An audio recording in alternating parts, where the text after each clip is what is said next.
Hello friends, स्वागत है आप सभी का हिमांशु अपने ट्यूटोरियल्स पे। आज मैं आपके साथ डिस्कस करने वाला हूँ यहाँ पे इनऑर्गेनिक केमिस्ट्री के कुछ बेहतरीन क्वेश्चन। ठीक है, ये जो क्वेश्चन होंगे टोटली यहाँ पे गेट एग्जाम के लिए डेडिकेटेड हैं, या आप इनको यहाँ पे इन फ्यूचर नेट एग्जाम के लिए भी यहाँ पे पर यूज़ कर सकते हो। तो चलिए स्टार्ट करते हैं भाई, बिना समय गवाए हुए। ये रहा आपका स्क्रीन पे पहला सवाल। देखिएगा आपसे बोल क्या रहा है, consider the correct statements regarding MnO4 and rhenium oxide, मतलब पर मैग्नेट और पर रीनेट आयन की यहाँ पे बात कर रहा है। अब देखिए यहाँ पे क्या बोल रहा है, पहला स्टेटमेंट समझिए।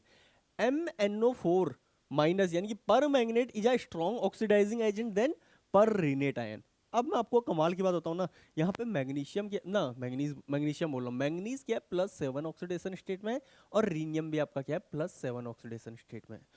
और ट्रांजिशन मेटल्स की खास बात होती है, जैसे जैसे आप डाउन द ग्रुप जाते हो ना, तो आपकी हायर ऑक्सीडेशन स्टेट की क्या होती है, स्टेबिलिटी बहुत ज्यादा होती है। इसी की वजह से आप एक फंडा भी पढ़ते होगे क्लास 12th में, कि जो आपका जनाब ये टंगस्टन 6+ होता है, ये तो स्टेबल होता है, लेकिन chromium 6+ is a strong oxidising agent. जो आपका डाइक्रोमेट मोनोक्रोमेट आयन होते हैं, ये क्या होते हैं, स्ट्रॉन्ग ऑक्सीडाइजिंग एजेंट होते हैं। उसका रीजन क्या है, क्योंकि जैसे जैसे आप ट्रांजिशन मेटल्स आयंस में नीचे की ओर जाते हो, तो हायर ऑक्सीडेशन स्टेट आपकी क्या होती है, ज्यादा स्टेबिलाईज होते जाती है, स्टेबल होते जाती है। तो यहां पे से आप क्या बोलोगे कि ये तो जनाब क्या है, एक स्टेबल कंपाउंड है, और ये क्या है यहाँ पे एक ऑक्सीडाइजिंग क्या है, कंपाउंड है। तो ये वाला statement MnO4 minus is a strong oxidising agent then rhenate ion पर रीनेट आयन। तो ये क्या है आपका ट्रू स्टेटमेंट है, दिस इज ट्रू। ठीक है, अब क्या बोल रहा है, देखिए MnO4 इज कलर्ड वाइल पर रीनेट आयन इज यहाँ पे कलरलेस। ये स्टेटमेंट भी बिल्कुल ट्रू है। देखिए इसमें आपका क्या होता है ना, देखिए मैग्नीशियम क्या होता है आपका 3D होता है, इसके पास 3D। ठीक है, और ऑक्सीजन क्या होता है भाई, यहाँ पे ऑक्सीजन होता है आपका 2P। ठीक है, अब देखो इसके बाद यहाँ पे क्या आता है, टेक्नीशियम आता है, और उसके बाद यहाँ पे रीनियम आता है, यानी कि 3D 4D, ये 5D कहीं यहाँ है, और 2P तो आपका ऑक्सीजन का यहीं पे रहेगा। अब देखिए यहाँ से क्या होती है, इसमें LMCT होती है, ये क्या आपका LMCT है। ठीक है, या आप क्या बोल सकते हो, this is delta E of LMCT। अब ये डेल्टा ई ऑफ LMCT है, यहाँ पे तो ये क्या करती है आपका विजिबल रीजन में लाई करती है, विजिबल रीजन में। लेकिन जब आप टेक्नीशियम और रीनियम की बात करते हो, तो delta LMCT, delta energy of LMCT जो होती है, ये जो होता है आपका, ये कहाँ चला जाता है आपका, यूवी रीजन में चला जाता है। अब अगर ये यूवी रीजन में आपका चला गया है, तो यहाँ पे कलर आपका इंपार्ट नहीं होएगा। LMCT होती है लेकिन कलर नहीं आता है। रीजन क्या है, क्योंकि ये LMCT आपका यूवी रीजन में होती है। आई होप ये फंडा आपको समझ में आया होगा। तो ये स्टेटमेंट भी ट्रू है कि MnO4 तो आपका कलर्ड होता है, वाइल रीनियम क्या होता है आपका कलरलेस होता है। This is also true. ठीक है, अब क्या बोल रहा है भाई, MnO4 मतलब जो पर मैग्नेट आया है ना, वो क्या कर रहा है यहाँ पे, source charge transfer band at lower wavelength than rhenium oxide. अब देखिए भाई, इसका जो चार्ज ट्रांसफर बैंड आ रहा है, वो आ रहा है वेव नंबर V1 पे। ठीक है, और यहाँ पे वेव नंबर V2 पे आ रहा है। तो आपको यहाँ से ये क्लियर है कि वेव नंबर V1 क्या है, जो कि MnO4 का है। वेव नंबर क्या है भाई, यहाँ पे लेस है आपका रीनियम O4 से। ठीक है, V2 से। ठीक है, या आप दूसरे टर्म में बोल सकते हो डेल्टा E1, इसे 1 बोल दीजिए। LMCT क्या है यहाँ पे, लेस है। डेल्टा E2, ये लीजिए डेल E2 लिख दो इसे, ऑफ LMCT। ठीक है, अब आप एक चीज तो जानते हो भाई, कि एनर्जी और वेवलेंथ क्या होते हैं, इनवर्स रिलेशन रखते हैं। अगर इसकी एनर्जी ज्यादा है, तो डेल्टा यहाँ पे लैम्डा क्या हो जाएगा, इसका कम हो जाएगा, इसका लैम्डा क्या हो जाएगा, ज्यादा हो जाएगा। तो ये क्या बोल रहा है, MnO4 so charge transfer band at lower wavelength. Lower wavelength नहीं होगा, ये क्या होगा आपका लोअर एनर्जी या लोअर वेव नंबर बोलता, तब ये स्टेटमेंट ट्रू होता। यहाँ पे तो वेवलेंथ क्या होगी आपकी, हायर होगी। इसलिए ये वाला स्टेटमेंट जनाब आपका क्या हो जाएगा, यहाँ से फॉल्स स्टेटमेंट ये कहलाएगा। आई होप दिस इज क्लियर। अब चौथा स्टेटमेंट है, ये क्या बोल रहा है, देखिए MnO4 minus so DD band at higher energy than rhenium ion. अब देखिए सबसे पहली बात तो देखो, अब यहाँ पे DD बैंड तो आपका कहाँ से आएगा, सिंपल सी बात है, जब D इलेक्ट्रॉन है ही नहीं आपके। ठीक है, दोनों में D इलेक्ट्रॉन नहीं है, तो DD बैंड की तो यहाँ पे मतलब वो है ही नहीं, गुंजाइश है ही नहीं। तो ये स्टेटमेंट वैसे ही फॉल्स हो गया।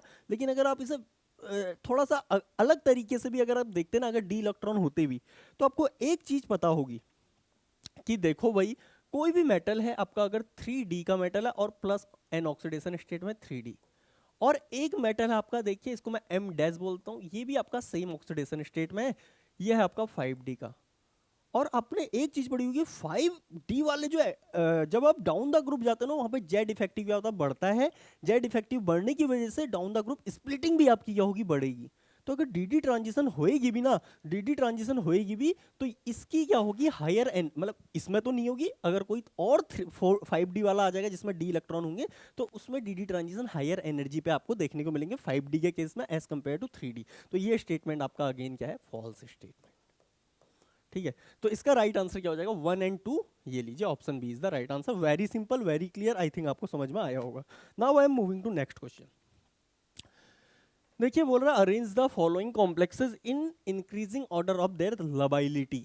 लबाइलिटी की बात कर रहा है यहाँ पे। देखो सबसे ज्यादा लबाइल आपके कौन से होते हैं, स्क्वायर प्लेनर होते हैं। मतलब सिंपल सी बात है, कोऑर्डिनेशन नंबर 4 आपका क्या होता है, coordination number equal to 4 is more labile than coordination number equal to 6। Coordination number 4 में भी आपका क्या होता है, टेट्राहेड्रल। ठीक है, देन यहाँ पे सबसे ज्यादा स्क्वायर प्लेनर आपके क्या होते हैं, सबसे ज्यादा लबाइल होते हैं, देन टेट्राहेड्रल और ऑक्टाहेड्रल तो यहाँ पे क्या होंगे, सबसे कम लबाइल होंगे।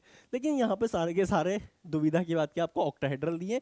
अब ऑक्टाहेड्रल में कैसे कंपेयर करना, ये मैं आपको बताता हूँ। देखिए भाई, अगर कहीं पे भी, चलिए मतलब ये तो फिर बहुत लंबा हो जाएगा, इसको मैं डायरेक्टली आपको बताता हूँ। देखो भाई यहाँ पे 3 चीजें आपको दी है, कोबाल्ट, मैंगनीज और क्रोमियम। अब देखिए कोबाल्ट यहाँ पे क्या है, CO2+ है, CO2+ बोले तो D7, और यहाँ पे अमोनिया, इसका मतलब ये क्या आपका यहाँ पे हाई स्पिन है। कुल मिला के कुछ इस तरीके का सिस्टम, 1 2 3 4 5 6 7, T2G5। तो कुल मिला के आप यहाँ पे क्या बोल सकते हो, वीक या JTD यहाँ पे आपको देखने को मिलेगी। ठीक है, अब देखिए ये डायनेमिक होगी, यहाँ पे साहब ये नहीं बोल सकते कि ये डायनेमिक JTD है या आपकी स्टैटिक एसिड JTD है। वो कहाँ से पता लगता है आपको कि डायनेमिक है आपका स्टैटिक है, वो आप एक्सपेरिमेंट से बता सकते हो। यहाँ पे साहब ये बोल सकते हो कि देखिए भाई T2G आपका हाफ फील्ड है, तो ये this is a weak JTD। यहाँ पे आपका जॉन टेलर डिस्टॉर्शन होगा, वो स्टैटिक होगा डायनेमिक होगा हम बता नहीं सकते, that is totally depend on experiment. लेकिन वो जैसा भी होगा वो वीक होगा, यहाँ से आप इतना कमेंट दे सकते हो, तो इसमें JTD होगी। ठीक है, दूसरा देखिए आपका क्या है, Mn2+D5 हाई स्पिन। ठीक है, ये लीजिए, ये लीजिए आपका नो JTD का केस है, कोई JTD नहीं है। और तीसरा आपका क्या है, क्रोमियम 3+, ये क्या आपका D3, और D3 में तो हाई लो का कोई फंडा होता नहीं है, ये लीजिए, ये लीजिए।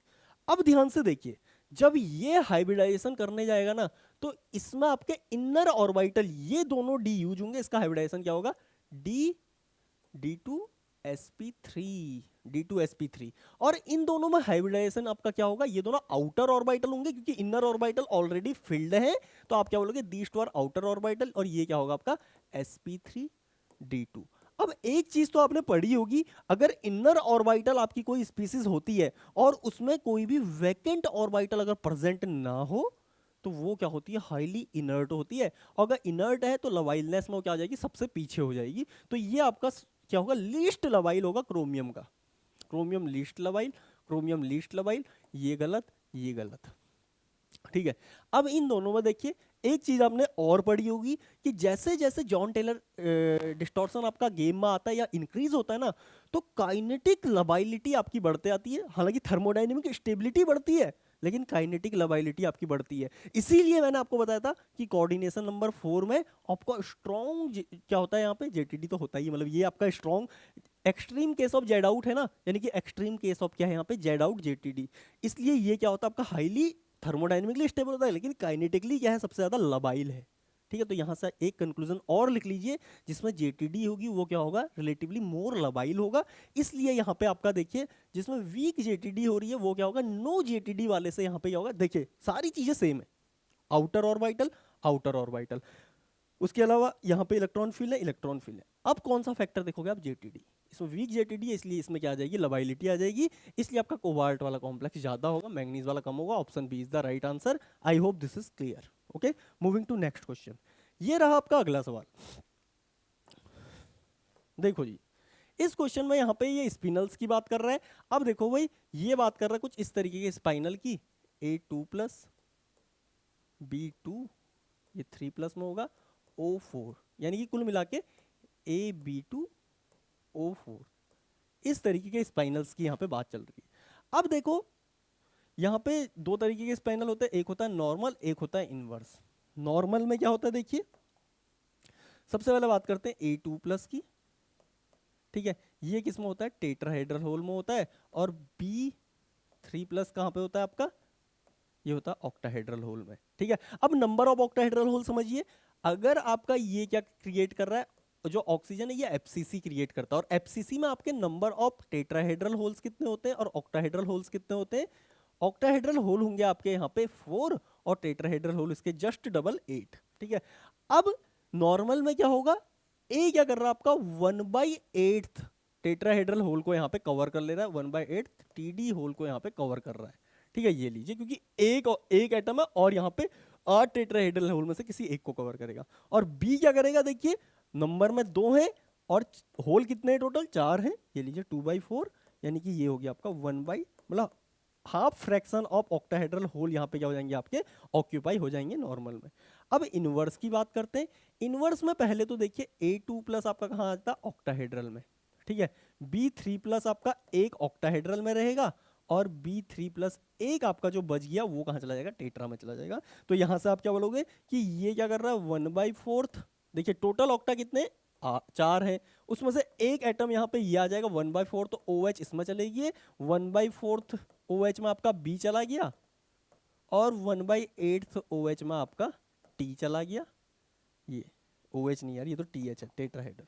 1/8 जो टेट्राहेड्रल होल होंगे उनको यहाँ पे B यहाँ पे कवर कर लेगा, ये लीजिए। इतनी चीज आई थिंक आपको यहाँ से क्लियर हुई होगी। अब देखिए क्या बोल रहा है, A2 plus ion occupy 1/4 of tetrahedral void in normal spinal. Normal spinal में देखिए इनका ऑक्यूपेंसी कितना 1/8 है, तो ये स्टेटमेंट गलत हो गया। फिर बोल रहा है A2 plus ion occupy 1/4 of octahedral void along with half of the B3 ion in inverse spinal. ये क्या बोल रहा है, अच्छा ये बोल रहा है कि 1/4 आपका कौन ऑक्यूपाई कर रहे हैं, 1/4 ऑक्यूपाई कर रहे हैं यहाँ पे A2 प्लस, और 1/4 कौन ऑक्यूपाई कर रहा है अलॉन्ग विथ, ये यहाँ पे ये आपका ऑक्यूपाई कर रहा है, ठीक है। ये लीजिए, ये क्या बोल रहा है, एक मिनट रुकिए, A2 plus ion 1/4 of the octahedral void, बिल्कुल सही बात है, along with half of the B3 ions in inverse spinal. Half of the B3, अच्छा हाफ ऑफ द B3 मतलब 2 में से 1, ये भी आपका क्या है यहाँ पे ट्रू है, क्योंकि एक यहाँ पे क्या कर रहा है, देखिए आपका बिल्कुल ऑक्टाहेड्रल को कवर कर रहा है, दिस इज ट्रू, ठीक है। ये लीजिए, उसके बाद क्या बोल रहा है, देखिए बोथ निकिल एल्यूमिनियम 2, यानी कि ये और ये। अब देखिए भाई, आपने एक चीज पढ़ी होगी, निकिल के तो जितने भी स्पाइनल्स होते हैं those all are normal spinel. Nickel के सारे स्पाइनल आपके क्या होते हैं, नॉर्मल होते हैं, तो ये आपका नॉर्मल होना चाहिए। यहाँ पे क्या बोल रहा है, बोथ आर इनवर्स स्पिनल्स। एक मिनट रुको, सॉरी सॉरी सॉरी सॉरी, ये मैंने गड़बड़ कर दी यहाँ पे, एक मिनट रुकिए। निकिल के जितने भी आपके स्पिनल्स होते हैं ना, those all are normal, sorry inverse spinel. Nickel 2 plus अगर आ गया तो वहां पे वो सारे क्या होंगे, आपके इनवर्स स्पाइनल होंगे। इसका रीजन होता है क्योंकि निकिल 2 की ऑक्टाहेड्रल होल में ना आपकी CFSE क्या होती है, बहुत ज्यादा होती है। आपने पढ़ा भी होगा भाई, इस तरीके का कर्व, यहाँ पे CFSE है और यहाँ पे आपका एटॉमिक नंबर वर्ड है, एटॉमिक नंबर। आपको पता है 20 से 30 की ओर जब जाते हो तो थेरेटिकली ऐसे आना चाहिए था, लेकिन CFSE की वजह से ये कुछ ऐसा आपको दिखता है। निकिल यहाँ पे क्या होता है भाई, सबसे टॉप में यहाँ पे होता है, जिसकी वजह से हमें पता लग रहा है निकिल 2 प्लस की ऑक्टाहेड्रल होल्स में रहने की टेंडेंसी या उससे रिलीज होने वाली एनर्जी क्या बहुत हाई है, इसलिए ऑलवेज आपका कहाँ पे रहता है, ऑक्टाहेड्रल में। इसकी वजह से क्या होगा, आपका इनवर्स होगा। उसके अलावा क्रोमियम 3 प्लस भी आपका क्या होता है ना, देखिए क्रोमियम 2 प्लस है, ठीक है, और ये क्या आपका आयरन 3 प्लस, ठीक है, क्रोमियम 2 प्लस और ये है आपका Fe3 प्लस। Fe3 प्लस बोल तो D5 हाई स्पिन, CFSE 0, तो ये टेट्रा में भी उतनी ज़्यादा मतलब CFSE जीरो है और ऑक्टा में भी जीरो है, लेकिन जब ये ऑक्टा में जाएगा आपका तो वहाँ पे सिग्निफिकेंट अमाउंट ऑफ टेट्रा मतलब वो आपकी CFSE जनरेट करेगा, जिसकी वजह से ये भी क्या करता है आपका ऑक्टाहेड्रल होल को ऑक्यूपाई करता है। ऑक्टाहेड्रल को अगर ऑक्यूपाई ये कर रहा है ना A2+, तो इसका मतलब ये भी क्या है, इनवर्स है। तो इतना स्टेटमेंट तो आपका सही है। उसके बाद बोल रहा है देखिए मैग्नीशियम अल्यूमिनियम का होल 4 दिस इज नॉर्मल, बिल्कुल सही बात है। अल्यूमिनियम 3 की क्या होती है भाई यहाँ पे ऑक्टाहेड्रल होल में रहने की क्या होती है, टेंडेंसी याद होती है। इसको आप किससे निकालते हो, इसको आप CFSE के बेसिस पे यहाँ पे डिसाइड नहीं कर सकते, क्योंकि CFSE किसका यहाँ पे प्रॉपर्टी होता है, ट्रांजिशन मेटल एलिमेंट्स का होता है, ठीक है, या ट्रांजिशन मेटल कॉम्प्लेक्स का होता है, ठीक है। यहाँ पे आप किससे करोगे, जो आपका R+ और R- वाला रेशियो होता है ना, रेडियस रेशियो जिसे बोला जाता है, तो वो क्या बोलता है यहाँ पे, अल्यूमिनियम का जो रेडियस रेशियो आता है वो इसे ज़्यादा प्रिफर्ड बनाता है ऑक्टाहेड्रल होल्स के लिए, और मैग्नीशियम रिलेटिवली आपका कम होता है ऑक्टाहेड्रल के लिए, इसलिए आपका नॉर्मल है। और कोबाल्ट 2+, कोबाल्ट 3+, तो आपको पता है भाई this is D6 low spin, तो यहाँ पे सबसे ज्यादा आपकी CFSE होती है, इसलिए यहाँ पे दो के दो जो कोबाल्ट 3+ है ना आपके, दो के दो कोबाल्ट 3+ वो ऑक्टाहेड्रल में रहेंगे, और अगर दो के दो आपके अगर ऑक्टाहेड्रल में आ गए तो इसका मतलब ये नॉर्मल है। यस, ये वाला स्टेटमेंट भी आपका क्या है यहाँ पे, ट्रू स्टेटमेंट। तो इसका राइट आंसर क्या हो जाएगा यहाँ पे, बी और सी, या ऑप्शन डी क्या हो गया इसका राइट आंसर हो गया, ठीक है, ये लीजिए। ओके, आई थिंक आपको यहाँ पे सारी चीजें समझ में आई होंगी। देखिए ए वाला क्या बोल रहा था यहाँ पे, A2+ ion occupy 1/4 of the tetrahedral void in normal spinal, इसका राइट आंसर क्या था, 1/8, ठीक है। A2+ occupy 1/4 of the octahedral void, बिल्कुल सही बात है, 1/4 तो ऑक्टाहेड्रल वॉइड ऑक्यूपाई करता है, अलॉन्ग विद हाफ, और जो बचे हुए आपके हाफ यानी कि ये दो थे, दो में से एक आयन क्या कर रहा है आपका ऑक्टाहेड्रल वॉइड को यहाँ पे ऑक्यूपाई कर रहा है। Yes, this is also true statement. उसके बाद B3+ जो आपका बचा हुआ है, ठीक है, वो कहाँ पे ऑक्यूपाई करेगा, आपका टेट्राहेड्रल वॉइड को ऑक्यूपाई करेगा, और ऑक्यूपेंसी कितनी हो जाएगी, 1/8 हो जाएगी। Now I am moving to next question. ये रहा भाई आपका अगला सवाल, इसमें आपसे बोला number of microstate corresponding to this term 3H। हम एक चीज आपको क्लियर करता हूँ, इस तरीके के सवाल ना आपके गेट एग्जाम में पूछे जाते हैं, ठीक है। तो देखो भाई, कभी भी आपसे अगर यहाँ पे नंबर ऑफ माइक्रोस्टेट्स पूछ ली जाए किसी पर्टिकुलर टर्म के करस्पॉन्डिंग, तो ये ध्यान रखना कि नंबर ऑफ माइक्रोस्टेट, इसका सिंपल सा फॉर्मूला होता है भाई यहाँ पे 2S+1 इंटू 2L+1, खत्म। और ये चीज आपको पता होगी कि टर्म को लिखने का, ये देखिए इस टर्म को, टर्म कभी भी लिखनी है ना आपको, तो उसका सीधा सा यहाँ पे तरीका होता है L, और यहाँ पे होता है आपका 2S+1। नीचे J की भी बारी आती है, लेकिन J वाला मैं यहाँ पे लिख नहीं रहा हूँ, देखिए क्योंकि यहाँ पे नहीं लिखा है, ठीक है। अब ध्यान से देखो, L की वैल्यू अगर 0 होती है तो आप S लिखते हो, L की वैल्यू 1 होती है P, फिर ऐसे ही तुम्हारा D चलेगा, फिर ऐसे ही तुम्हारा SPDFGH, ठीक है। ये हो गया 2, ये हो गया 3, ये हो गया 4, ये हो गया 5। तो यहाँ पे L की वैल्यू आपकी कितनी आ जाएगी, 5 आ जाएगी, 2 × 5 + 1, और देखिए 2S+1 ये वैल्यू आपको 3 दे रखी है, ये लीजिए 3 × 11 यानी कि आ गया आपका 33, यहाँ पे क्या होंगी आपकी माइक्रोस्टेट्स प्रेजेंट होंगी, ये लीजिए, या पॉसिबल होंगी, ये आप यहाँ पे बोल सकते हो। अब देखिए ऐसा ही एक क्वेश्चन मैं आपके लिए लेके आया हूँ, यहाँ पे आपको 3P और 3F के लिए निकालना है। देखो भाई फॉर्मूला भी मैंने आपके सामने लिख दिया है, करस्पॉन्डिंग P की L की वैल्यू भी लिख दी है, और S ये 2S+1 की वैल्यू यहाँ पे आपको ऑलरेडी ऊपर दी है, तो इसको आप यहाँ पे कमेंट बॉक्स में इसका आंसर कीजिएगा। Now I am moving to next question. Okay, ये थोड़ा सा इंटरेस्टिंग क्वेश्चन है। इसमें आपसे बोला rate constant for self exchange reaction. अब देखिए सेल्फ एक्सचेंज रिएक्शन होती क्या है, देखो यहाँ पे आपको Fe3+ दे रखा है, Fe3+ से Fe2+, ठीक है। तो इसका रेट कांस्टेंट आपको कितना दे रखा है, इसे बोला जाता है K11 बोल देता हूँ, कितना दिया है भाई यहाँ पे 4.2 दे रखा है, ठीक है, लीटर पर मोल पर सेकेंड, लीटर पर मोल पर सेकेंड, ठीक है, और बाकी भी आपका यहाँ पे ठीक है लीटर पर मोल पर सेकेंड, सब यहाँ पे सेम यूनिट में है।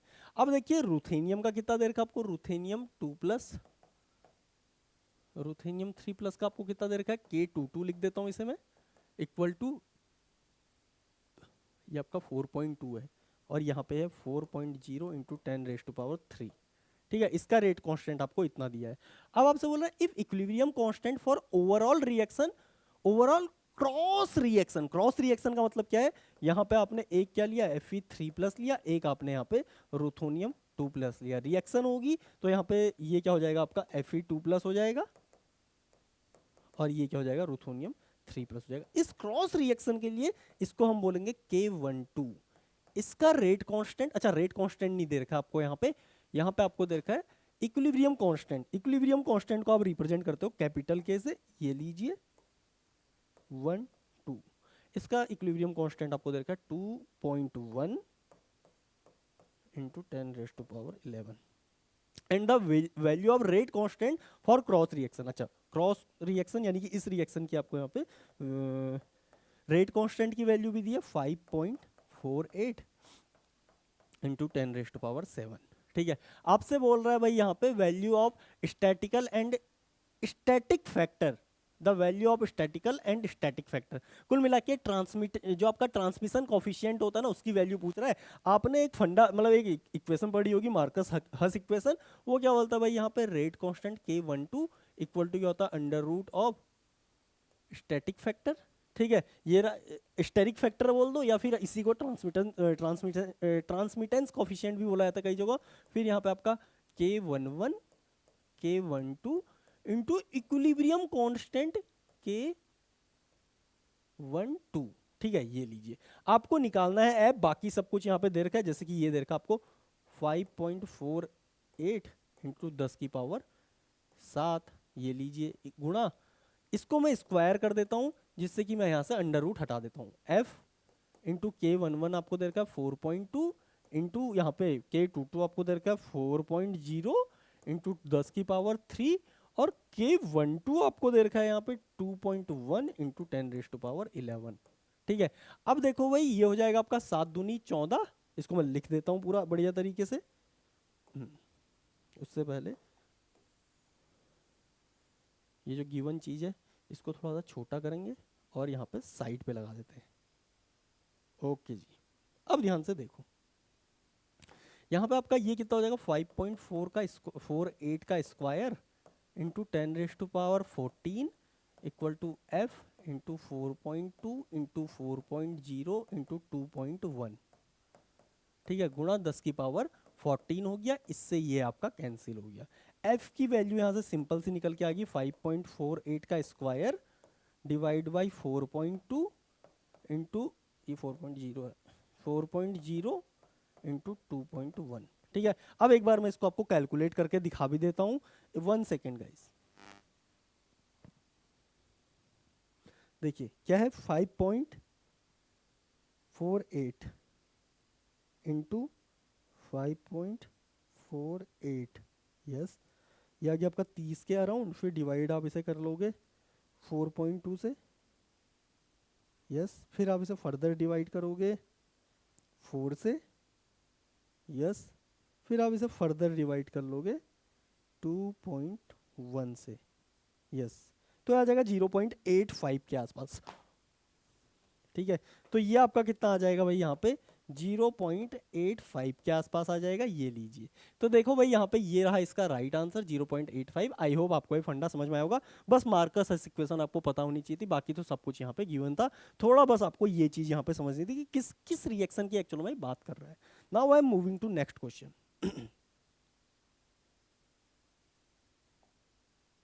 ओके, ये रहा आपका अगला सवाल, एक बार देख लीजिए आप। यहाँ पे आपसे बोल रहा था structure of this carboranes based on Wade rule respectively are. अब आप जानते हो भाई यहाँ पे आपको थोड़ा बहुत आइसोलोबल एनालॉजी का यूज करना पड़ेगा। C is isolobal with BH और 2 कार्बन है तो यहाँ पे आप 2 बोरोन बढ़ाओगे। ठीक है, तो ये हो जाएगा B9 और अब देखिए एक हाइड्रोजन भी आ रहा है, तो मतलब देखो एक कार्बन के करस्पॉन्डिंग एक बोरोन बढ़ता है, एक हाइड्रोजन बढ़ता है। ठीक है, तो 2 बोरोन बढ़ गए, 2 हाइड्रोजन बढ़ गए, B9H15 हो गया ये।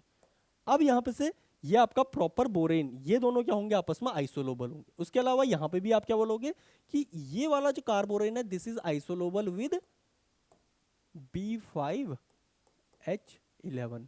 अब मैंने इसे B5H11 की लिखा क्योंकि मैं एक कार्बन की को रिप्लेस कर रहा हूँ B और H से। ठीक है, तो यहाँ पे 2 है तो 2 बोरोन एक्स्ट्रा आ गए और 2 हाइड्रोजन एक्स्ट्रा आ गए, ये लीजिए। अब एक फंडा आपने पढ़ा होगा कि कभी भी ना अगर आपका BN,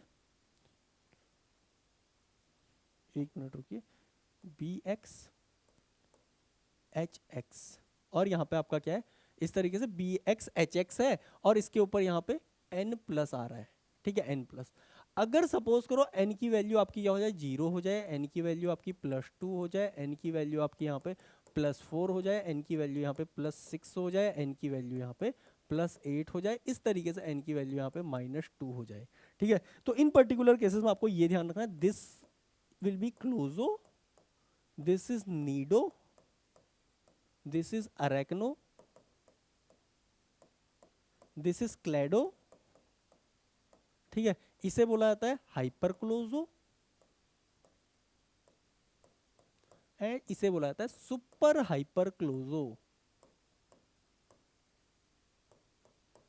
क्लोजो, ठीक है। अब ध्यान से देखो भाई, यहाँ पे दोनों सेम नहीं है, जैसे ही आप इसे सेम करोगे ना, यहाँ पे B5 H में से अब देखो कितने H आपको हटाने, 6 H आपको हटाने, 6 H हटा दो तो यहाँ पे 5 हो जाएगा, यहाँ पे क्या आ जाएगा आपका 6 माइनस आ जाएगा। मैंने थोड़ा साइन चेंज कर दिया भाई, इसे ये कर दो माइनस, n माइनस कर दो, अब सही है, ठीक है, n माइनस, तो ये 6 माइनस हो गया। तो देखिए 6 जब आएगा यहाँ पे, तो उस केस में ये क्या हो जाएगा आपका, ये हो जाएगा आपका अरेकेनो, ये आपका अरेकेनो है।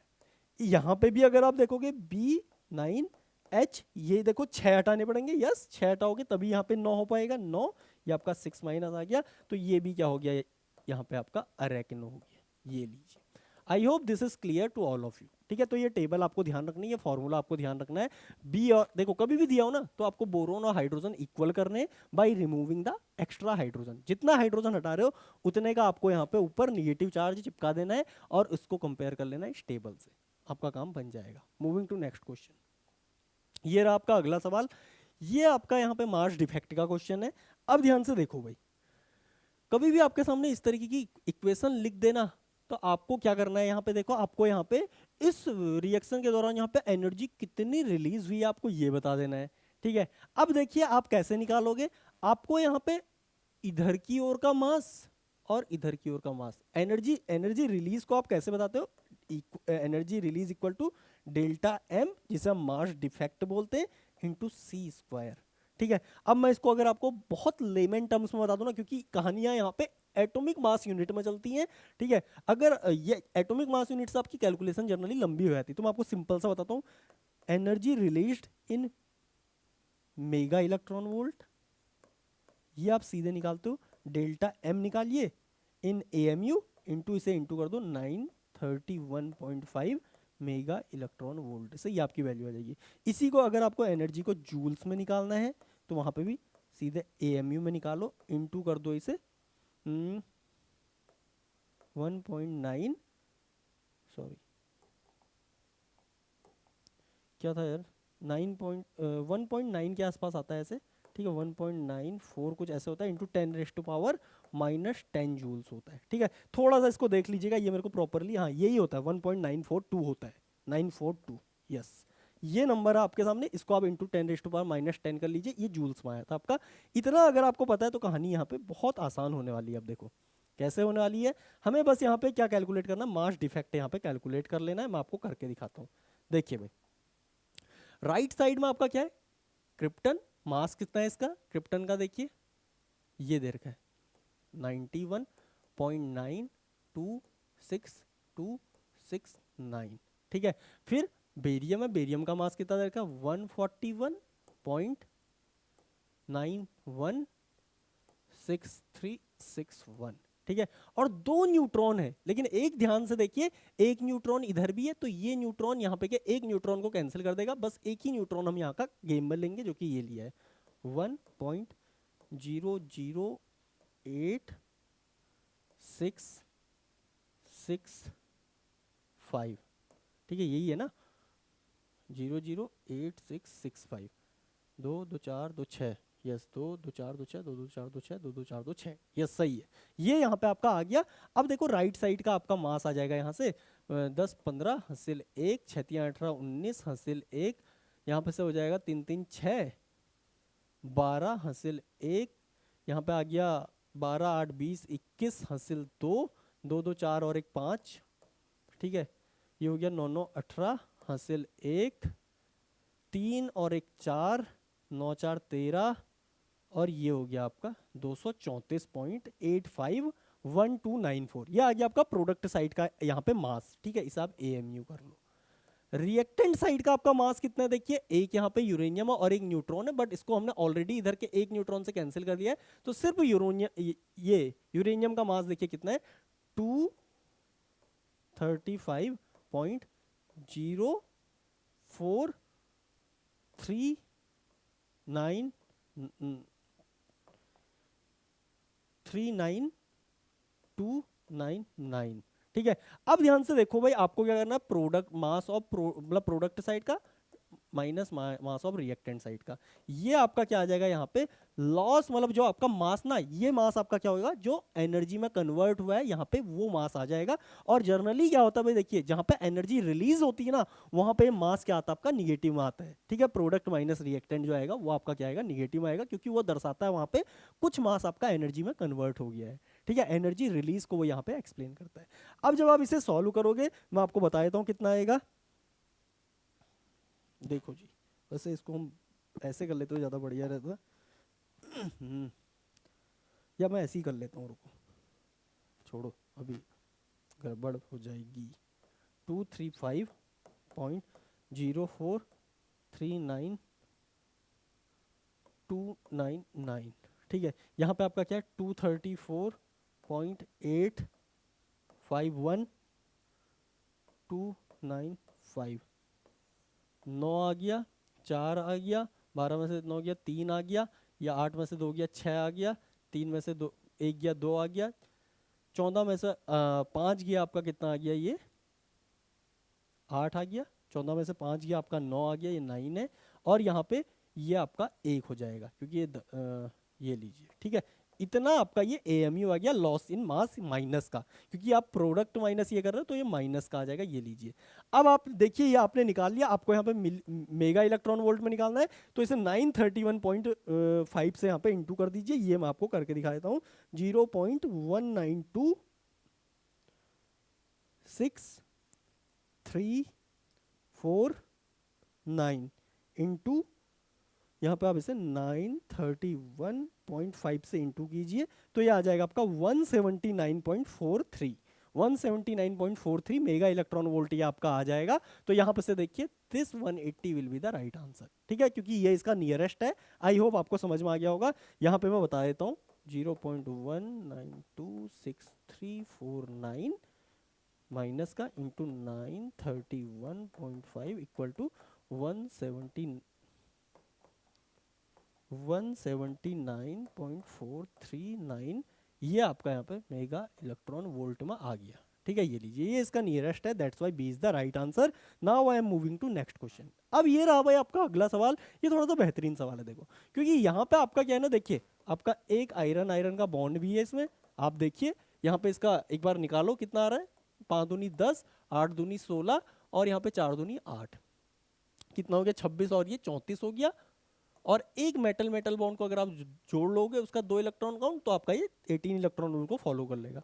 इस पे एक CP है, ये लीजिए, और 2 यहाँ पे CO है। अब ये ब्रिजिंग है, नॉन ब्रिजिंग है, मुझे पता नहीं है, क्योंकि हमें यहाँ पे कोई डेटा दिया नहीं है, तो हम इसे नॉन ब्रिजिंग मान के चल लेते हैं।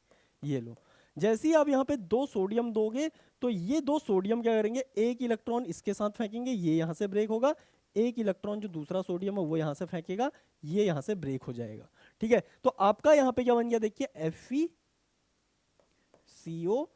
CO CP, और इस पे माइनस, और माइनस यहाँ पे आ गया। अब देखिए Na ने अपना एक इलेक्ट्रॉन लॉस किया, तो इसके ऊपर प्लस, तो इस तरीके का आपका यहाँ पे कॉम्प्लेक्स बन जाएगा, ये लीजिए। तो आपका यहाँ पे A क्या है भाई, ये स्पीसीज है, कहाँ पे दिख रही है आपको, देखिए प्लस अगर कहीं पे दे दिया गलत, माइनस आएगा सही, माइनस आएगा सही, और ये CO4 दे दिया है गलत, ठीक है। तो अब देखिए B और C में से यहाँ पे कोई एक ही सही होगा। उसके बाद यहाँ पे आपको क्या दे रखा है, देखिए अल्लाइल ब्रोमाइड दे रखा है, ये लीजिए। ये क्या करेगा भाई, देखो ये अनायन इस पे अटैक करेगा और ये यहाँ से निकल जाएगा। तो आपका यहाँ पे अब ये न्यूट्रल कॉम्प्लेक्स में कन्वर्ट हो गया, Fe, ऊपर आपका CP रिंग है, ये लीजिए, CO CO, और यहाँ पे ये आपका अल्लाइल ग्रुप आ गया। This is your compound B, eta 1 CO2 CO2, बाकी सब कुछ सेम है। अब इसके बाद यहाँ पे क्या डाल रखा, आपका रेडिएशन डाला है। अब फोटोलिसिस जब आप करते हो ना, तो यहाँ पे ध्यान से सुनिएगा, हर एक चीज को निकालने का आपका अलग अलग रिएजेंट होता है। जैसे कि अगर आपको हलाइट्स को स्नैच करना है, हलाइट्स का एब्स्ट्रैक्शन करना है, तो आप वहां पे क्या करते हो भाई, वहां पे आप सिल्वर नाइट्रेट का यूज करते हो। अगर आपको हाइड्राइड को निकालना है सेलेक्टिवली, तो वहां पे आप क्या करते हो, ट्राइफिनाइल मिथाइल कैटायन का यूज करते हो। तो वो क्या करता है, हाइड्राइड को एब्स्ट्रैक्ट कर लेता है स्पेशली, बाकी चीजों को छोड़ देगा। तो ऐसी अगर आप कभी भी फोटोलाइटिक कंडीशन का यहाँ पे यूज करते हो, फोटोलिसिस करते हो, तो CO यहाँ से निकलता है। CO अगर निकलेगा तो ये किस में कन्वर्ट हो जाएगा, यहाँ पे 16 इलेक्ट्रॉन स्पीसीज में कन्वर्ट हो जाएगा, ये लीजिए।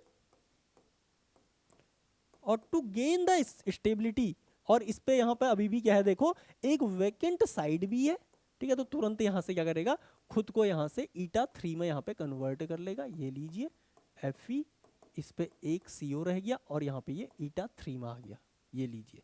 ये इक्विलिब्रियम आपका प्योरली फॉरवर्ड डायरेक्शन में यहाँ पे शिफ्ट हो जाएगा। तो इसके बेसिस पे आप क्या बोलोगे, yes this B is the right answer, ये लीजिए। Now I am moving to next question. ये रहा आपका अगला सवाल, ये बोल रहा है on the basis of VSEPR theory the structure of this. अब देखो ये एक्चुअल में है क्या ना, देखो थोड़ा सा समझना। क्या दे रखा आपको, जिनोन दे रखा है और इसके साथ OTF5, ठीक है, ये लीजिए। और ऐसी 4 स्पीसीज आपको दे रखे हैं। अब मैं आपसे एक सवाल पूछना चाहता हूँ, अगर मैं इसे OMe लिख दूं, OMe माइनस, ठीक है, या मैं इसे चलो H तो नहीं, H तो कई बार क्या कर देता है, टॉटोमराइज वगैरह हो जाता है, इसलिए H को रहने देता हूँ। या मैं यहाँ पे इसे OR माइनस लिख दूं, सारी क्या होंगे, इक्विवेलेंट ही होंगे। या फिर देखिए आपको ये भी देखो, इतना आप अगर समझ गए हो ना, आप ये भी जानते हो कि आप यहाँ पे OR माइनस को इक्विवेलेंट मान सकते हो फ्लोराइड माइनस के, ठीक है। क्योंकि देखो भाई सबका ऑक्टेट पूरा है, ये देखिए हम इन्हें आपस में इक्विवेलेंट भी मान सकते हैं, ठीक है। लेकिन जिन लोगों को नहीं मानना है, कोई बात नहीं, मत मानो। देखिए यहाँ पे आपका एक्चुअल में क्या है, जिनोन, और इस पे यहाँ पे क्या लगे, 4 ऐसे अनाइनिक स्पीसीज लगे, ये लीजिए। अब आपको बताया भाई जिनोन के पास क्या होते हैं, 8 इलेक्ट्रॉन होते हैं इस तरीके से, ठीक है। 4 के साथ तो ये इस तरीके से बॉन्ड फॉर्म कर लेगा, और 2 क्या होंगे, ऐसे यहाँ पे प्रेजेंट होंगे। तो ये लीजिए भाई, रेडी है आपका यहाँ पे स्क्वायर प्लेनर।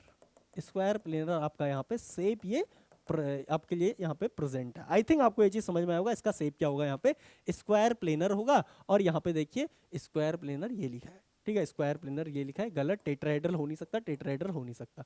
अब दूसरे का देखिए, देखिए सब कुछ सेम है, ये है यहाँ पे 4 के 4 है, बट एक यहाँ पे ऑक्सीजन आया। ऑक्सीजन को देखो, यहाँ पे क्या था भाई, ऑक्सीजन के पास सिर्फ यहाँ पे क्या थे, मैं इसको थोड़ा दूसरे तरीके से लिखना चाहूंगा, ये लीजिए। इसके पास यहाँ पे सिर्फ 6 इलेक्ट्रॉन थे वैलेंस शेल में, इसने यहाँ पे इसके इन 2 इलेक्ट्रॉन्स के साथ क्या कर लिया, बॉन्ड फॉर्म कर लिया। अब देखो ये कुछ इस तरीके का बन गया जिनोन, 4 यहाँ पे आ गया आपके एक्स एक्स एक्स एक्स, और एक यहाँ पे आपका O आ गया, एक लोन पेयर नीचे। तो देखो लोन पेयर को हटा दो और ये बन गया आपका, देखिए यहाँ पे स्क्वायर पिरामिडल। ये क्या बन गया भाई, यहाँ पे आपका स्क्वायर पिरामिडल बन गया। तो इसका right answer, trigonal bi pyramidal हटाओ, इसका राइट आंसर होगा आपका square pyramidal, option D is the right answer. I hope आपको ये चीज यहाँ पे समझ में आई होगी, लोन पेयर का कोई अस्तित्व नहीं होता है यहाँ पे जब आप शेप की बात करते हो, ठीक है। Now I am moving to next question. ये रहा आपका अगला सवाल। ये ना क्वेश्चन थोड़ा सा इंटरेस्टिंग भी है, और थोड़ा सा यहाँ पे अगर आप थोड़ा लॉजिक लगाना जानते हो ना, तो आपके लिए बहुत बेहतरीन क्वेश्चन है, सही मायने में बताऊँ क्यों। देखिए यहाँ पे आपसे ब्रोमीन 2+ की बात कर रहा है, आयोडीन प्लस की बात कर रहा है, थोड़ा सा समझिए कि क्या होता है। देखिए जब आप फ्लोरीन का क्या बनाते हो ना, यहाँ पे फ्लोरीन का आप एमओ डायग्राम बनाते हो, तो फ्लोरीन का एमओ डायग्राम होता है कुछ इस तरीके से, 2s नीचे है और 2p बहुत ऊपर है, ठीक है, ये लीजिए। दूसरा भी 2s 2p, ठीक है, ये लीजिए। F2 आपका मिक्स होगा, कुछ इस तरीके से बनेगा, ये लीजिए S और S,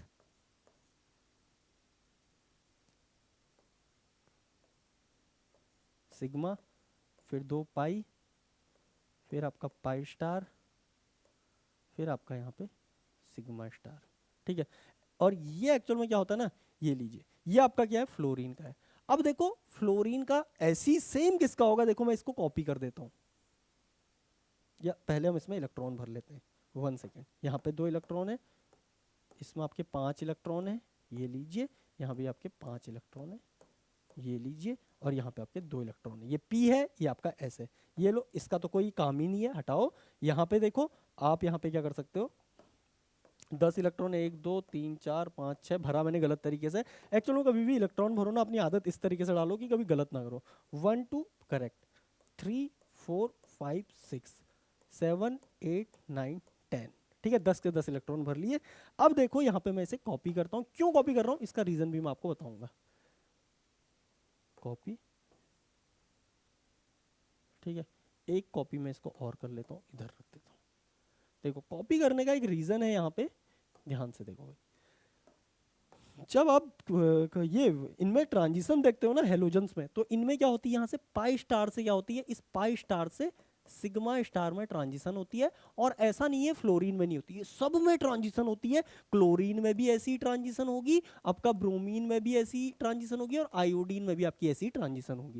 लेकिन कमाल की बात क्या होती है ना, फ्लोरीन में ये गैप क्या होता है, बहुत लार्ज होता है। This delta E for F2 is very large, इतना लार्ज होता है। वही सेम कहानी है जो आपका रीनियम ऑक्साइड में होता है, ये आपका यूवी रीजन में आता है। बाकी क्लोरीन में ये गैप आपका थोड़ा कम हो जाता है, और ये आपका कहाँ आने लगता है, विजिबल रीजन माना जाता है, इसलिए हल्का हल्का ब्लू कलर का आपको दिखाई देता है। ठीक है, हल्का हल्का। ब्रोमीन आपका रेड हो जाता है, क्योंकि यहाँ पे गैप और कम, ये स्ट्रॉन्ग यूवी रीजन माने ना, विजिबल रीजन माने लगता है। और I2 तो आपका डार्क पर्पल होता है, क्योंकि ये क्या होता है आपका यहाँ पे प्रॉपर ये गैप आपका और कम हो जाता है, तो यहाँ पे एब्जॉर्प्शन और ज्यादा होती है। ठीक है, उसके अलावा एब्जॉर्प्शन के और भी रीजन होते हैं, क्योंकि डाउन द ग्रुप आपका साइज बढ़ता है, मास बढ़ता है, तो वहाँ पे आपकी LS कपलिंग भी होती है। तो ऐसे बहुत सारे रीजन होते हैं, लेकिन हमें बस यहाँ पे ये चीज समझनी है। अब देखो भाई, ठीक है, यहाँ पे सबसे पहली चीज आपको ट्रांजिशन समझ में आई होगी कि जैसे जैसे देखो कलर का रीजन पाई स्टार से सिग्मा स्टार है, दिस इज वेरी क्लियर। अब उसके अलावा जैसे जैसे आप राइट साइड को जा रहे हो, गैप आपका कम हो रहा है, कम हो रहा है, और कम हो रहा है। ठीक है, एनर्जी जो है आपका डेल्टा ई ऑफ ट्रांजिशन वो आपका डिक्रीज होते आ रहा है। अब ध्यान से देखिएगा, पहला स्टेटमेंट क्या बोल रहा है, bond order of these cation is lesser then आपका करस्पॉन्डिंग न्यूट्रल डायटोमिक मॉलिक्यूल। देखिए न्यूट्रल डायटोमिक मॉलिक्यूल में आपका क्या था, देखिए पाई और पाई स्टार एक दूसरे को कैंसिल कर रहे थे, सिग्मा का बॉन्ड ऑर्डर यहाँ पे आपका 1 था। ठीक है, ये लीजिए न्यूट्रल मॉलिक्यूल में। लेकिन जैसे ही आप यहाँ पे प्योर कैटायन की बात करोगे, कैटायन मतलब आपने क्या कर दिया, यहाँ से एक इलेक्ट्रॉन को यहाँ से हटा दिया। एक इलेक्ट्रॉन को हटा दिया ना, तो अब आपके पाई स्टार में क्या रहेगी, यहाँ पे सिर्फ 3 इलेक्ट्रॉन रहेगी। पाई स्टार में आपके, मैं इसको लिख देता हूँ,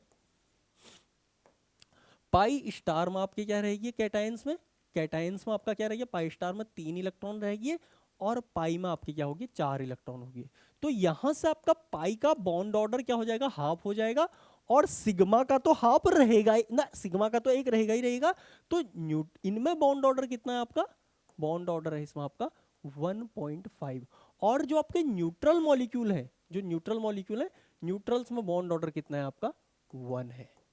तो यहां पे क्या बोल रहा है, bond order of these cations is lesser, 1.5 है, दिस शुड बी मोर होना चाहिए था। इसका मतलब ये स्टेटमेंट क्या हो गया आपका, फॉल्स स्टेटमेंट हो गया। ठीक है, अब देखिए क्या बोल रहा है, bond length of these cation is laser, this is very obvious. अगर आपका बॉन्ड ऑर्डर बढ़ रहा है तो बॉन्ड लेंथ कम हो जाएगी। तो ये बोल रहा है bond length of these cation is lesser than corresponding neutral molecule, this is true. फिर क्या बोल रहा है, they are coloured due to electronic transition from pi g star, मतलब पाई स्टार आपका कहाँ हो रहा है, सिग्मा स्टार हो रहा है, दिस इज अगेन ट्रू। यहाँ पे भी जो कलर आता है वो भी क्या होता है, इन्हीं की वजह से आता है, दिस इज ट्रू। ठीक है, अब क्या बोल रहा है, I2 is bright red while Br2 is blue. अब इसको थोड़ा सोचिए, ये स्टेटमेंट ट्रू होगा या गलत होगा। देखो मैं आपको इसे पूरा डिटेल में अब एक्सप्लेन करता हूँ। मतलब कई लोग सोचेंगे यार ये तो हमें याद होना चाहिए तभी हम इसे कर सकते हैं, लेकिन नहीं। देखो एक चीज आपने पढ़ी, Br2 का गैप आपका क्या है, देखो Br2 प्लस में गैप क्या होगा, ज्यादा होगा, और I2 प्लस में गैप क्या होगा, थोड़ा छोटा होगा। ठीक है, ये लीजिए डेल्टा ई आपका कम है। अब थोड़ा सा एक आपने थ्योरी पढ़ी होगी, कलर थ्योरी, जिसे बोला जाता है कॉम्प्लीमेंट्री कलर व्हील थ्योरी। ये लीजिए कॉम्प्लीमेंट्री कलर व्हील आपके सामने ड्रॉ कर देता हूं। ठीक है, ये लीजिए, इसमें VBGYOR ये आपस में क्या होते हैं, एक दूसरे के कॉम्प्लीमेंट्री कलर होते हैं। ठीक है, और विब्योर जब आपने पढ़ा होगा, VBGYOR आपने ये पढ़ा होगा, इधर को लैम्डा बढ़ता है, लैम्डा हाईएस्ट है और इसका जो वेव नंबर है एनर्जी है वो हाईएस्ट है। अब देखो अगर इसकी एनर्जी कम है, अगर इसकी एनर्जी कम है तो ये क्या करेगा, कम एनर्जी वाले को एब्जॉर्ब करेगा, यानी कि इसको ये एब्जॉर्ब करेगा। अगर इसको एब्जॉर्ब करेगा तो यहाँ पे आपका क्या आएगा, ऑरेंज कलर आना चाहिए, येलो कलर आना चाहिए, कुछ ऐसा आना चाहिए, ऑरेंज या येलो कलर इस केस में आना चाहिए आपका। क्लियर, यहाँ पे आपका ऑरेंज येलो कलर आना चाहिए। ये क्या बोल रहा है, I2 is bright red, I2 क्या आपका ब्राइट रेड है, ऐसा है यहाँ पे, बिल्कुल नहीं है। अब देखो Br2 में आपका क्या होगा, यहाँ पे 1 सेकेंड ना, मैं कुछ गलत बोल गया हूँ शायद, हाँ एक मिनट रुकिए, इसको यहाँ से समझो, थोड़ा सा मैंने उल्टा बोल दिया है।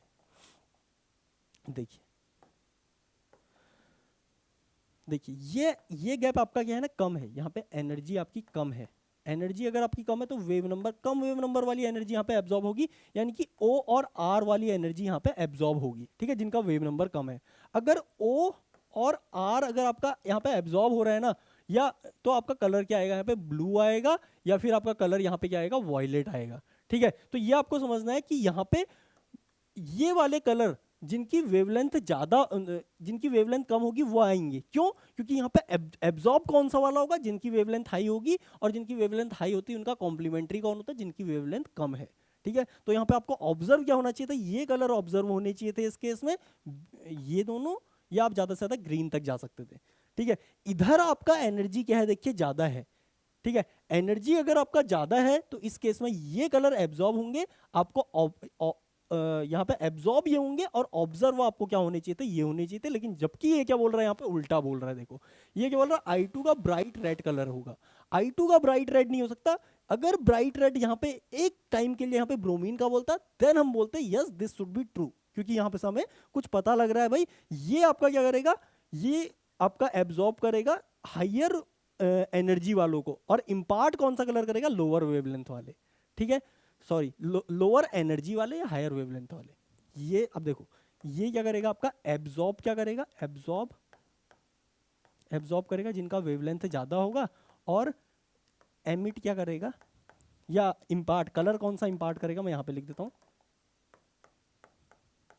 कलर इम्पार्ट, कौन सा कलर इम्पार्ट करेगा, दिखेगा कौन सा आपको, जिनका वेवलेंथ कम है, ठीक है। ये क्या करेगा, ये एब्जॉर्ब कौन सा कलर करेगा, एब्जॉर्ब करेगा जिसका वेवलेंथ ना, जिसका यहाँ पे वेव नंबर कम है, और इम्पार्ट कौन सा कलर करेगा, जिसका वेवलेंथ आपका ज्यादा होगा, ठीक है। अब देखो भाई यहाँ पे वेवलेंथ ज्यादा वाला आपका इसका होना चाहिए, ब्लू का वेवलेंथ ना, ये वेव नंबर क्या आपका ज्यादा होता है, तो ये होना चाहिए था इसका, और ये होना चाहिए था इसका। इस तरीके से आप इसे यहाँ पे क्या बोल सकते थे, ये स्टेटमेंट आपका क्या है, देखिए यहाँ पे फॉल्स स्टेटमेंट है, this is a false statement. तो इसका राइट आंसर क्या हो जाएगा, यहाँ पे 2 और 3 क्या हो जाएगा, इसका यहाँ पे राइट आंसर हो जाएगा। आई होप आपको समझ में आया होगा, बीच में थोड़ा सा घचपच होगी वो थोड़ा समझिएगा इस तरीके से, ठीक है। बस इसका रीजन यही है। Moving to next question. अब ये रहा आपका अगला सवाल। देखो भाई ये तो सिंपल सा क्वेश्चन था, यहाँ पे मतलब ये एक वैसे भी ना एक्सपेरिमेंट है, ये इसका कलर तो आपको याद होना चाहिए। कोबाल्ट टेट्रा क्लोराइड आपका ब्लू कलर का होता है, ये मैं हमेशा बोलता हूँ कि ये तो आपको याद होना चाहिए, इसके बेसिस पर आपका डायरेक्ट ये आंसर हो जाता है ऑप्शन बी। लेकिन अगर किसी को नहीं भी पता है मैं आपको बताता हूँ। देखिए इन दोनों में अगर आपको कंपेयर करना है, ठीक है, ये क्या आपका कोबाल्ट 3+, ये भी आपका कोबाल्ट 3+, ठीक है। अब देखो यहाँ पे आपका स्ट्रॉन्ग फील्ड लिगेंड है, मतलब रिलेटिवली इसके, तो इसका डेल्टा ओ क्या होगा, ज्यादा होगा, इसका डेल्टा ओ क्या होगा, कम होगा, ठीक है। अब यहाँ पे समझिए भाई, अगर इसका डेल्टा ओ ज्यादा है तो ये क्या करेगा भाई, जो हाई एनर्जी वाली जो लाइट होगी, जो अभी हमने सीखा भी है, VBGYOR, ठीक है, VBGYOR, हाई एनर्जी, तो ये क्या करेगा, हाई एनर्जी वाली लाइट को एब्जॉर्ब करेगा, ये ठीक है, हाई एनर्जी वाली लाइट को एब्जॉर्ब करेगा, और इम्पार्ट क्या करेगा, लो एनर्जी वाली लाइट करेगा, ठीक है। तो लो एनर्जी वाली मतलब इन तीनों में से कोई ये यहाँ पे इम्पार्ट कर देगा। तो देखिए अब यहाँ पे सबसे ज्यादा इस केस में देखिए येलो आपका ये रहा, तो कुल मिला के कहीं ये क्या बोलेंगे, वॉयलेट लाइन की मतलब जो सबसे हाईएस्ट एनर्जी वाली है उसको एब्जॉर्ब करेगा, और इम्पार्ट इसको कर देगा, ठीक है। इसका रीजन तो आपको पता है भाई, ये आपके क्या होते हैं, लापोर्टे भी क्या होते हैं, पार्टली अलाउड होते हैं, इसलिए इनका कलर यहाँ पे सबसे इंटेंस आता है। दैट्स वाई यहाँ पे क्या होगा आपका, ये बी वाला राइट आंसर होगा। ठीक है, इसको तो थोड़ा आपको यहाँ पे याद करके ही चलना पड़ेगा। Now I am moving to next question. ये थोड़ा सा बेहतरीन क्वेश्चन है ओएमसी का। देखिए, कभी भी आपकी कार्बीन्स के ऊपर ना 3 तरीके के वो सवाल पूछता है। देखिए यहाँ पे क्या आपका मेटल लगा है, ठीक है। फर्स्ट क्वेश्चन तो यही है, इस पे कोई बेस डाला, बेस क्या करता है, इस अल्फा प्रोटॉन को पकड़ता है और यहाँ पे आपका क्या आता है, अनायन आता है। ठीक है, ये अनायन इसके बाद किसी इलेक्ट्रोफाइल पे यहाँ पे अटैक कर देता है, तो इसकी यहाँ पे इस पे कोई इलेक्ट्रोफाइल चिपक जाता है। फर्स्ट केस, यहाँ पे आपका इलेक्ट्रोफाइल चिपक जाता है।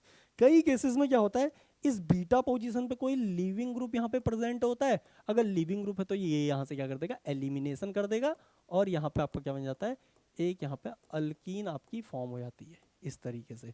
या इसके अलावा एक तीसरा केस होता है मेटल, यहाँ पे आपका OR1 लगा है, इस पे आपका OR2 लगा है। अब आपको पता है अल्फा पोजीशन पे कोई प्रोटॉन है ही नहीं, तो जो बेस होता है वो एज अ न्यूक्लियोफाइल अटैक करता है यहाँ पे, ये यहाँ से आगे जाता है, जैसे कार्बोनिल्स में होता है ना, वही सेम काम। OR1 OR2 और यहाँ पे आपका बेस आ गया।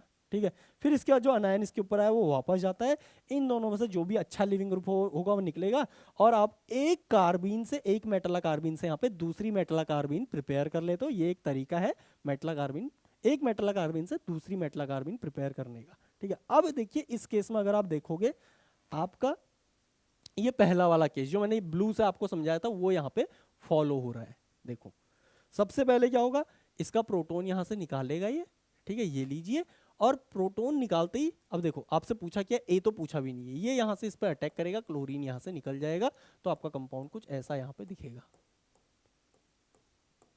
मेटल, इस पे आपका OMe आ गया। ये लो भाई, ये आपका यहाँ पे फॉर्म हो गया। इसके बाद आपको यहाँ पे क्या दिया है, देखिए,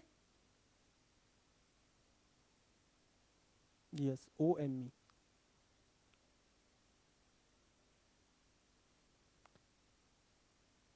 यस, हाँ ठीक है। अब देखो इसके बाद आपको H+ दे रखा है। अब देखिए H+ क्या करता है, यहाँ पे ये लोन पेयर है, ये इसको पकड़ लेगा, और यहाँ पे से ये प्रोटॉन, अब देखिए ये एसिडिक तो है ही, आप जानते हो, तुरंत यहाँ से गिरेगा और ये यहाँ से निकल जाएगा, तो आपका यहाँ पे क्या हो जाएगा, मेटल, ये लीजिए, और इस पे यहाँ पे डबल बॉन्ड आ गया, ये लो। आई थिंक आपको ये चीज यहाँ पे समझ में आई होगी। तो इसके बेसिस पे आप क्या बोलोगे भाई, यहाँ पे देखो ये गलत हो गया, ये भी आपका यहाँ पे CH2 सही हो गया। उसके बाद देखो रिंग एक्सपेंड कर दी, गलत गलत, ये सी वाला ऑप्शन इसका राइट आंसर हो गया। मूविंग टू नेक्स्ट क्वेश्चन, ये आपका बायो इनऑर्गेनिक का क्वेश्चन है। यहाँ पे ध्यान से देखिए भाई, फेरिटिन आपका क्या होता है ना, आयरन को स्टोर करने वाला क्या होता है, यहाँ पे एक एंजाइम होता है। तो यहाँ पे क्या हो गया, फेरिटिन क्या हो गया आपका, आयरन स्टोरेज हो गया, ये लीजिए। ठीक है, कुल मिला के पी किससे मैच कर गया आपका, 6 से मैच कर गया। विटामिन B12 क्या होता है, यहाँ पे एक कोबाल्ट बेस्ड मेटला एंजाइम होता है, जो बहुत सारे फंक्शन करता है आपके, सही में बताऊँ, जैसा आपका एक फंक्शन में आपको बताऊँ ना, पॉपुलर वाला जो आपका क्या होता है, यहाँ पे RNA होता है, ठीक है, 2 ऑक्सी ये होता है राइबोज, उसे किस में कन्वर्ट कर देता है, 2 डीऑक्सी राइबोज में यहाँ पे कन्वर्ट करता है शुगर में। तो एक फंक्शन इस मेटला एंजाइम, ये क्या आपका मेटला एंजाइम है, इसके फंक्शन पूछे, क्या पूछा है यहाँ पे, electron transport, ionophores, oxygen transport, nitrogen, organometallic enzyme, ये आपका क्या है, एक ऑर्गेनोमेटलिक एंजाइम है। ठीक है, ये लीजिए। उसके बाद यहाँ पे क्या है भाई, देखो साइटोक्रोम्स, साइटोक्रोम्स का काम क्या होता है आपका, इलेक्ट्रॉन ट्रांसफर का काम होता है, इलेक्ट्रॉन ट्रांसफर का, इलेक्ट्रॉन ट्रांसपोर्ट का। ठीक है, तो इसका ये हो जाएगा मैच, ये हो गया। अब देखिए वेलिनोमाइसिन यहाँ पे दिया है, मैं आपको बताता हूँ, यहाँ पे आपने ना कभी अगर सेल पढ़ रखी है, जो वो वाली सेल नहीं, जो हमारी हाथों में सेल टिश्यूज ये होते हैं ना, तो इन सेल्स में क्या होता है ना, इनके सेल मेम्ब्रेन्स पे क्या होता है, कुछ स्पेशल किस्म के डोर टाइप के होते हैं, जो सेलेक्टिव आयंस को ही क्या करते हैं, अलाउ करते हैं, जिन्हें हम क्या बोलते हैं, आइनोफोर्स बोलते हैं। ठीक है, ये तो डोर होगी। अब आयंस को इधर उधर मूव करने के लिए भी क्या होती है, कुछ स्पेशल स्पीसीज होती हैं, तो उन्हें बोला जाता है आइनोफोर्स, जो स्पेशल आयन को ही क्या करेंगे, अलाउ करेंगे इधर उधर जाना। ठीक है, तो ऐसे ही क्या होता है भाई, बहुत सारे आइनोफोर्स होते हैं। यहाँ पे जो वेलिनोमाइसिन होता है, ये क्या होता है यहाँ पे आपका, ये होता है पोटेशियम प्लस का आइनोफोर। ठीक है, ये ध्यान रखिएगा। वैसे जो मैंने ध्यान रखा था, मैं तो ये केंद्रीय विद्यालय संगठन से याद रखा था, पोटेशियम आयन, ये हो गया वेलिनोमाइसिन, और ये हो गया आपका सेलिनोमाइसिन। ये दोनों ही क्या होते हैं, सेलिनोमाइसिन। ठीक है, तो वेलिनोमाइसिन और सेलिनोमाइसिन दोनों ही किसके आइनोफोर होते हैं, पोटेशियम के होते हैं। तो ये भी आप यहां से ध्यान रखना, इसका 2 हो गया। तो यहां से जब आप देखोगे आपका क्या है भाई, आर का पहला है, आर का पहला, ये लो, D is the right answer. P का पी का पी का ये क्या आपका छठा है, सही है। क्यू का चौथा है, नहीं पांचवा है, सॉरी, क्यू का पांचवा है, ऑर्गेनोमेटलिक एंजाइम। और एस का आपका क्या है यहाँ पे, ओहो, एस का, हाँ एस का आपका दूसरा है, आइनोफोर, बिल्कुल सही है। ठीक है, आई होप आपको ये चीज समझ में आ गई होगी। मूविंग टू नेक्स्ट क्वेश्चन, ये आपका अगला सवाल है, आपसे बोला number of ESR line found in the following molecule respectively. अब अगर कोई मेरे से नॉर्मली पूछ ले तो मैं तो बोल दूंगा भाई इसमें भी जीरो आएंगे, इसमें जीरो आएंगे, और इसके हम निकाल लेंगे। ठीक है, या इसमें भी आपके जीरो ही आएंगे, सही बताऊं तो, क्योंकि ये भी आपकी 8 इलेक्ट्रॉन स्पीसीज है, इसमें कोई फ्री इलेक्ट्रॉन नहीं है, इसमें कोई फ्री इलेक्ट्रॉन नहीं है, लेकिन आपको जीरो वाला ऑप्शन यहाँ पे नहीं दिख रहा है। तो अब आपको क्या करना है, यहाँ पे एक इलेक्ट्रॉन की बॉम्बार्डमेंट करनी है और इसे कन्वर्ट कर देना करस्पॉन्डिंग रेडिकल कैटायन में। ये लो भाई, इसको आपको कन्वर्ट कर देना है रेडिकल कैटायन में।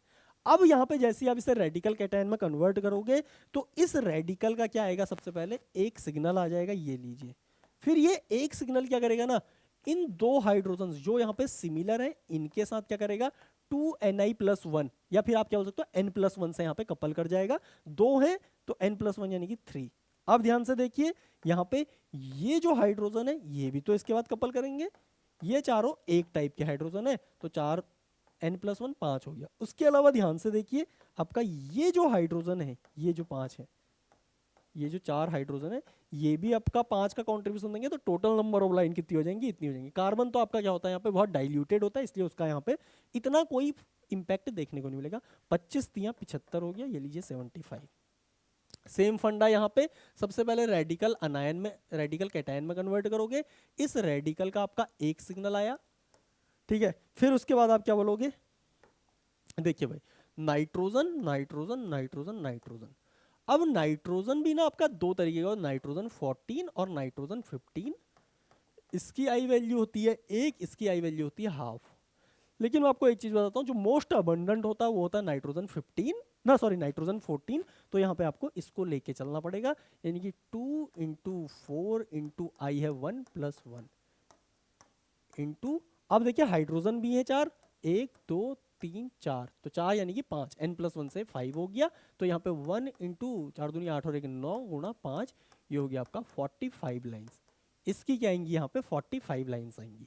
अब एक बार इसको भी देख लेते हैं भाई, यहाँ पे एल्यूमिनियम सबसे पहले रेडिकल अनायन बनाओगे, ठीक है। यहाँ पे आपका एक क्या आएगा, सिग्नल आएगा इसका, इस इलेक्ट्रॉन का, ठीक है, क्योंकि अनपेयर्ड इलेक्ट्रॉन की वजह से सिग्नल तो आना चाहिए पहले, उसी के बाद तो स्प्लिटिंग होगी उसकी। तो सबसे पहले इसका आया।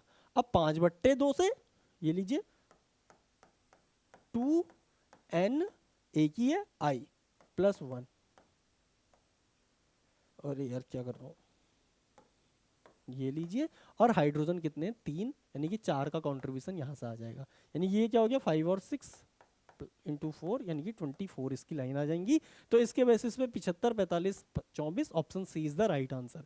आई होप फंडा आपको यहाँ पे समझ में आ गया होगा। मूविंग टू नेक्स्ट क्वेश्चन, ये रहा आपका अगला सवाल। इसमें देखिए क्या बोल रहा है, अज्यूमिंग, देखो आपको यहाँ पे एक अजम्पशन दे रखा है कि जो फॉस्फोरस बोरोन की कपलिंग है वो ज्यादा है फॉस्फोरस हाइड्रोजन से, और दूसरा हाइड्रोजन फॉस्फोरस की ज्यादा है हाइड्रोजन बोरोन से, ठीक है। तो आपसे बोल रहा है expected 31 p NMR and 1H NMR of this molecule. ये क्या है, PH3 बोरोन Cl3, ठीक है। ये लीजिए बोरोन 11 दिया आपको, ठीक है। ये लीजिए, इसने यहाँ से इधर को डोनेट किया। अब ध्यान से देखो भाई, बोरोन के बिना आपके दो आइसोमर्स होते हैं, एक होता है बोरोन 11, एक होता है बोरोन 10। इसकी आई वैल्यू होती है 3, इसकी आई वैल्यू होती है 3/2। कुछ एक आई वैल्यू आपको याद होनी चाहिए, हमेशा बोलता हूँ, ये उनमें से एक है, ठीक है। बाकी तो सबको पता है, हाइड्रोजन की आई वैल्यू होती है हाफ, फॉस्फोरस की आई वैल्यू होती है हाफ, ठीक है। ये लीजिए, दोनों ही NMR एक्टिव है। तो जब आप 31 NMR की बात करोगे तो यहाँ पे फॉस्फोरस की, सबसे पहले फॉस्फोरस के NMR में फॉस्फोरस 1 है, तो इसका एक सिग्नल आएगा, ये लीजिए। अब ये सिग्नल पहले किसके साथ कपल करेगा, इन 3 हाइड्रोजन के साथ या इस बोरोन के साथ, वो हमें पता लगेगा इस कपलिंग कांस्टेंट की वैल्यू से।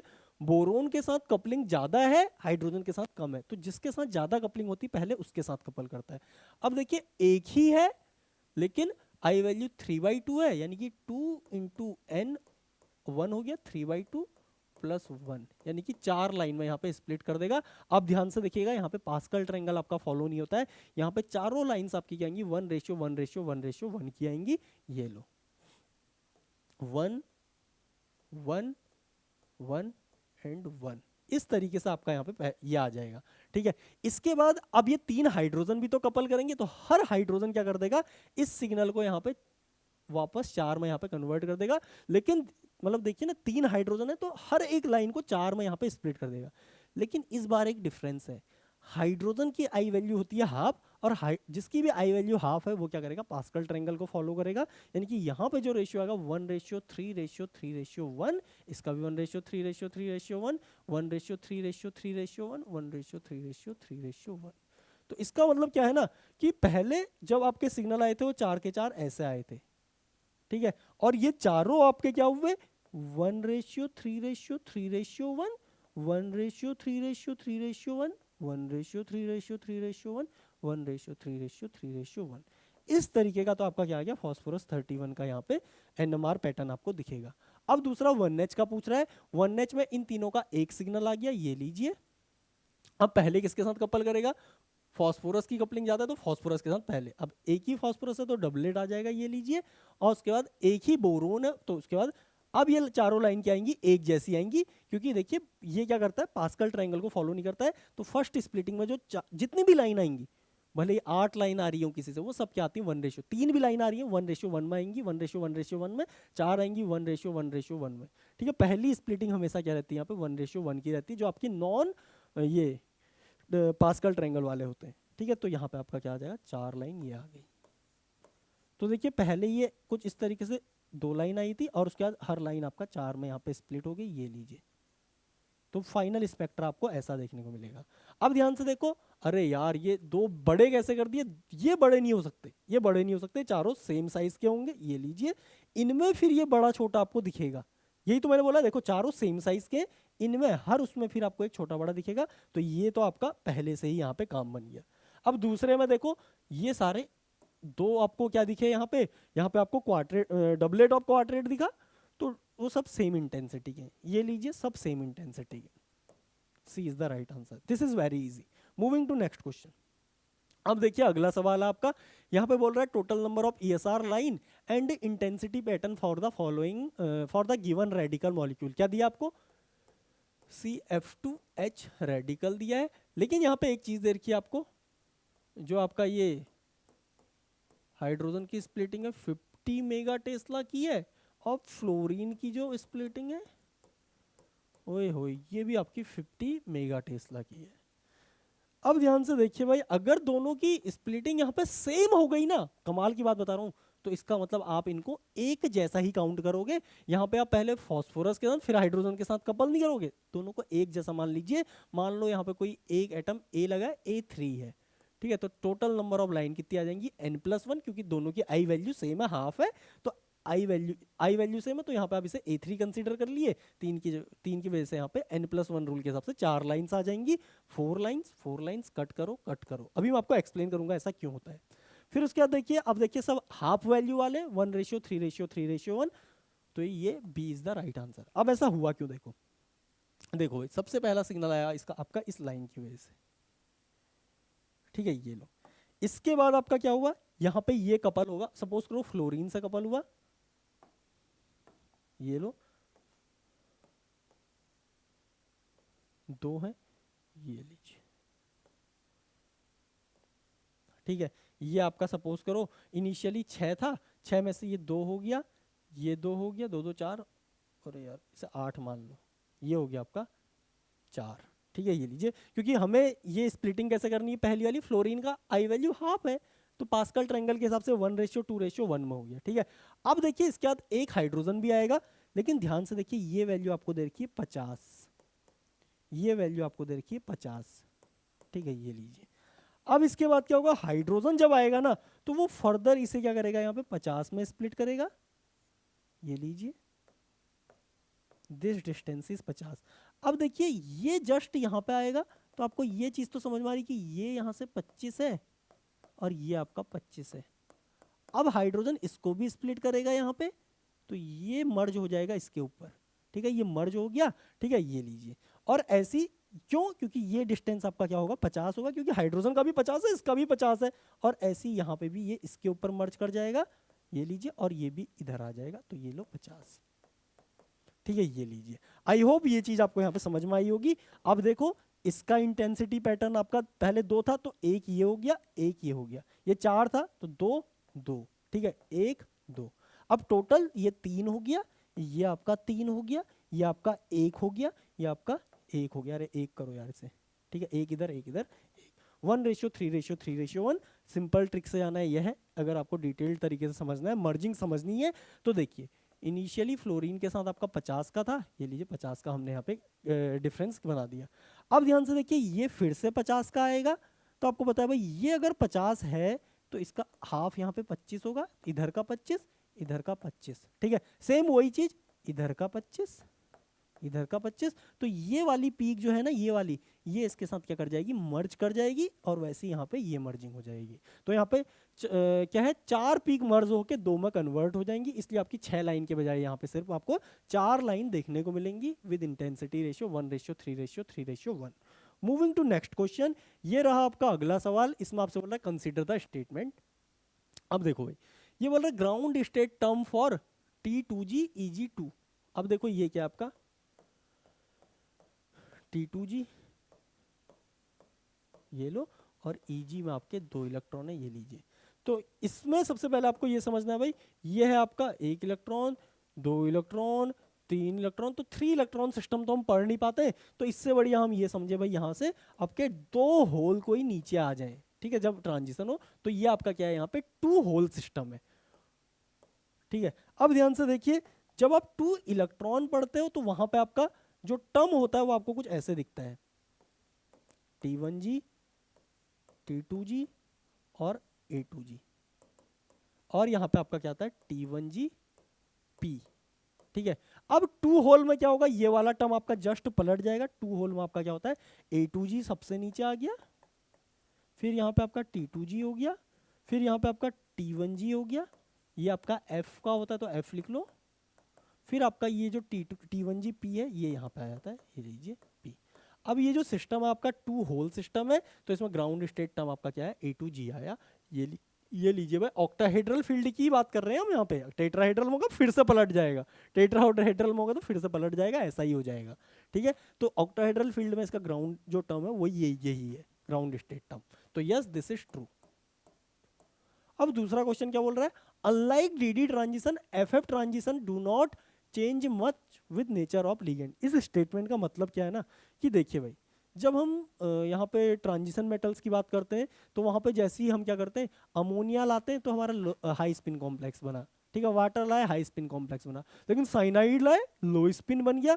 लेकिन एफ वाले जो आपके लेंथेनाइड्स होते हैं उनमें इस तरीके का फिनोमिना नहीं देखा जाता। आप लिगेंड चेंज करते जाओ, वहाँ पे जो आपका ये होता है, क्या बोल रहे हैं, ट्रांजिशन जो स्प्लिटिंग है उस पर ज़्यादा इफेक्ट यहाँ पे पड़ेगा नहीं। इसका रीज़न क्या है, इसका रीज़न यह है कि जो आपके एफ ऑर्बिटल्स होते हैं ना वो बहुत डीपली बरीड रहते हैं, ठीक है, वो बाहर, मतलब डी ऑर्बिटल तो बाहर है, एफ ऑर्बिटल क्या होते हैं आपके, ड्यू टू ये कौन सा लेंथेनाइट कॉन्ट्रैक्शन आपके क्या होते हैं, बहुत अंदर चले जाते हैं अपनी पोजीशन से, तो उसकी वजह से वो बाहर के इन्वायरमेंट के साथ उतना इंटरेक्ट कर नहीं पाते। अगर इंटरेक्ट नहीं कर पाएंगे तो कौन आ रहा है उससे ज़्यादा कोई फर्क पड़ेगा नहीं। तो यस, ये स्टेटमेंट भी आपका क्या है, यहाँ पे ट्रू स्टेटमेंट है, ठीक है। इसका रीजन क्या है कि जो आपके एफ ऑर्बिटल होते हैं वो डीपली बरीड होते हैं, वो इन्वायरमेंट के साथ कोई इंटरेक्शन ज़्यादा दिखाते नहीं है, ठीक है। उसके बाद क्या बोला, मोलर एब्जॉर्प्टिविटी यानी कि एप्सिलन की बात कर रहा है एट लैम्डा मैक्स, इससे मतलब नहीं है मिनिमम फॉर ये, और देन ये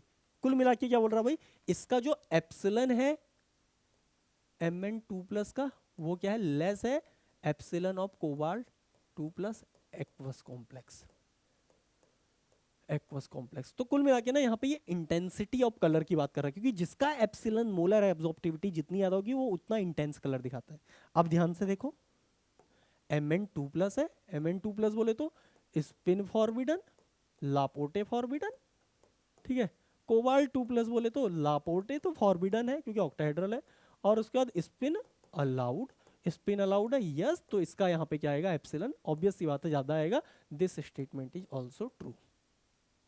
अब इसके बाद देखो यार, 1 2 3 तीनों ही सही होगी, तो यहाँ पे 1 2 3 वाला है नहीं कोई, all of these is the right answer. इसका लास्ट वाला भी देख लेते हैं।